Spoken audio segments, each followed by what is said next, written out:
At dinner, one night in the boarding house, where Andy Donovan lived, near 2nd Avenue, his landlady introduced him to a new paying guest, Miss Conway. "Nice to meet you, Mr. Donovan," said Miss Conway quietly, and then she went back to her meal. She was an uninteresting young woman, in a boring brown dress. Andy gave her a smile and forgot her at once.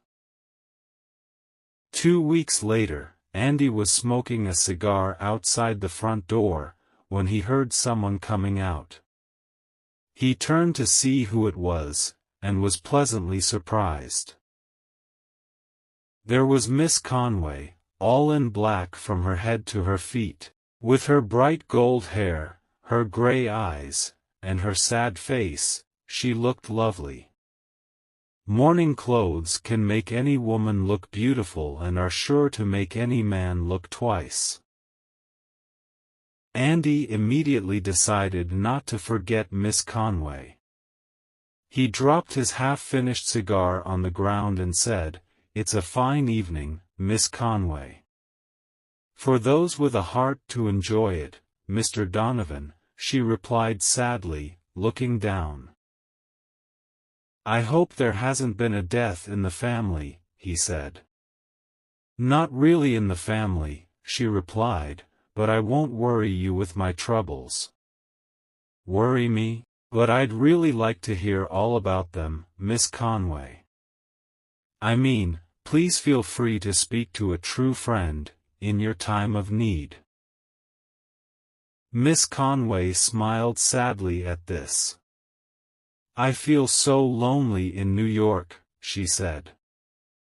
"I have no friends here, but you have been kind to me, Mr. Donovan. Thank you for that." It was true. Andy sometimes passed the salt to her at the dinner table. "You're right," he said. "It's hard when you're alone, but why don't you take a walk in the park? That'll make you feel better, I'm sure. I'll go along with you if you want." "Thank you, Mr. Donovan. I'd like that. If you're happy to take a walk with someone like me, who has a sad and heavy heart." "He was my fiancé," said Miss Conway after an hour in the park. "We wanted to get married. He was a real Italian count with a big old house in Italy.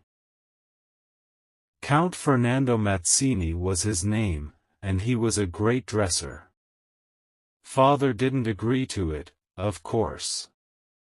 When we ran away together, he came after us and found us. In the end, when he learned how rich Fernando was, Father agreed to a spring wedding. Fernando wanted to give me a wedding present of $7,000 for the dress, the flowers, the dinner and all. But Father was proud and said no.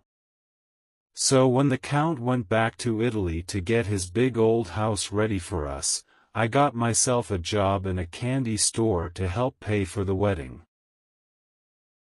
Then 3 days ago, I got a letter from Italy saying that Fernando was dead.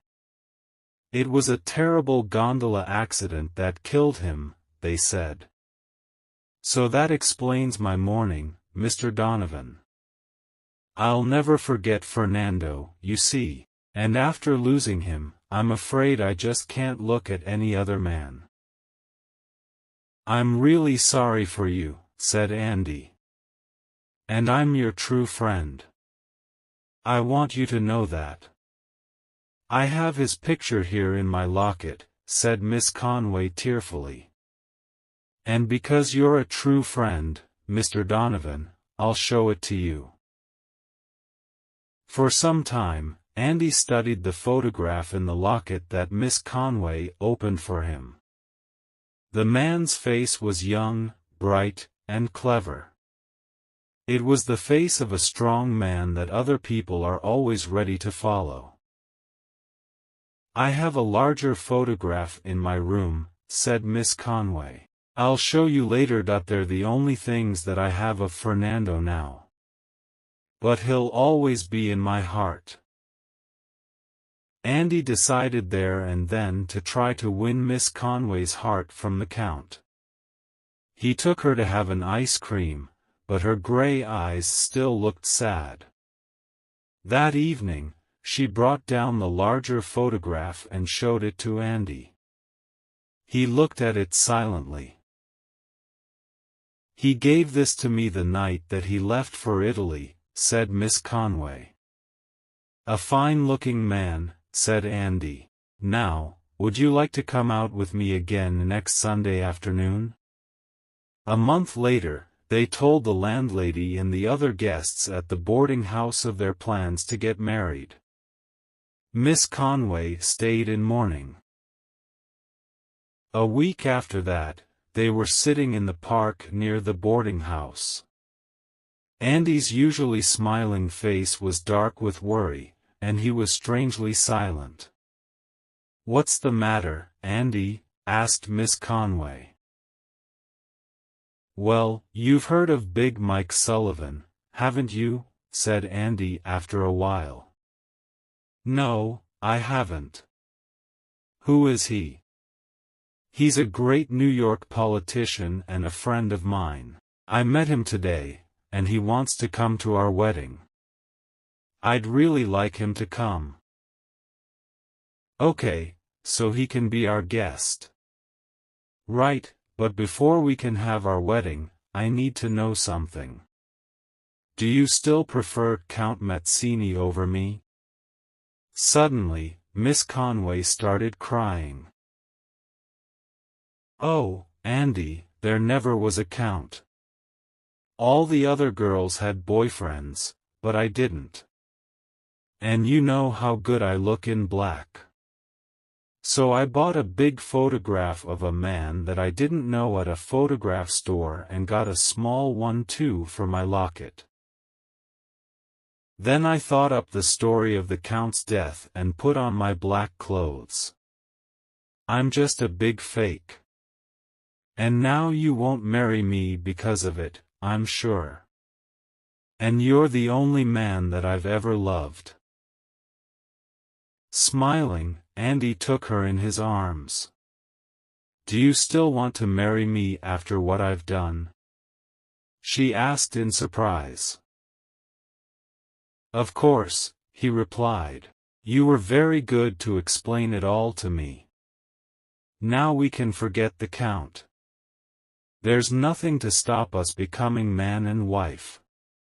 Andy," Miss Conway went on. "Did you really think that my stories about the Count were true?" "Not really," he replied, taking out a cigar. "Mostly because that photograph in your locket is of my friend, Mike Sullivan.